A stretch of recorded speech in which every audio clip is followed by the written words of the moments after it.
ఉప ముఖ్యమంత్రి ప్రజలందరూ టీవీల దగ్గర చూస్తున్నారు. పవన్ కళ్యాణ్ గారు గౌరవ అధ్యక్షుల వారికి హృదయపూర్వక నమస్కారం. నాకు మాట్లాడే అవకాశం ఇచ్చినందుకు గౌరవ ముఖ్యమంత్రి గారికి మీకు హృదయపూర్వక నమస్కారం.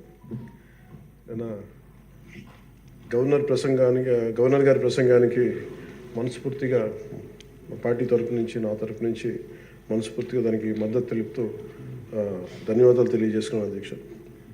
ఇక్కడున్న ఎక్కువ మంది చాలా సీనియర్ నాయకులు, మోస్ట్ ఆఫ్ దెమ్. నాకు ఇలాంటి సెషన్స్ ఎలా ఉంటాయో నాకు తెలియదు. ఫస్ట్ టైం నేను అంటే గొడవ ఎలా ఉంటుంది అసెంబ్లీలో నాకు తెలియదు. నాకు చాలా ఆశ్చర్యం కలిగింది ఏంటంటే నేను ఇట్లాంటి గొడవలు టీవీల్లో గతంలో తెలంగాణ నరసింహన్ గారు గవర్నర్గా ఉన్నప్పుడు ఉమ్మడి రాష్ట్రం అప్పుడు గొడవలు చూశాను, టీవీలో చూసామని. అట్లీస్ట్ దానికి ఒక కారణం ఉండిందో ఇంకో 100 విభేదించే పరిస్థితులు ఉన్నాయి. ఇక్కడ విభేదించడానికి ఏముందో నాకు తెలియలేదు. నేను అనుకుంటా ఉన్నాను అసలు ఇలా ప్రవర్తించవచ్చా,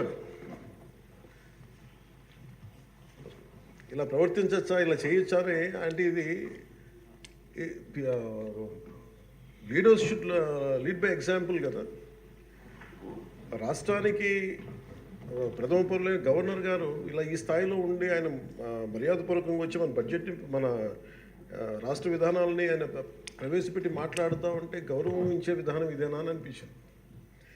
సో నేను మనోహర్ గారితో మాట్లాడుతాను, మా సహచరులను మంత్రి మన సివిల్ సప్లైస్ మినిస్టర్ గారితో.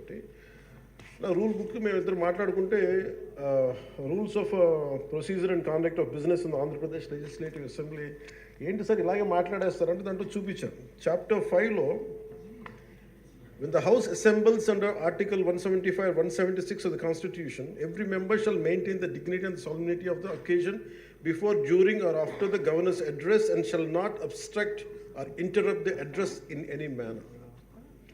Maintenance of dignity and సాల్మిటీ at governors address అనేది చాలా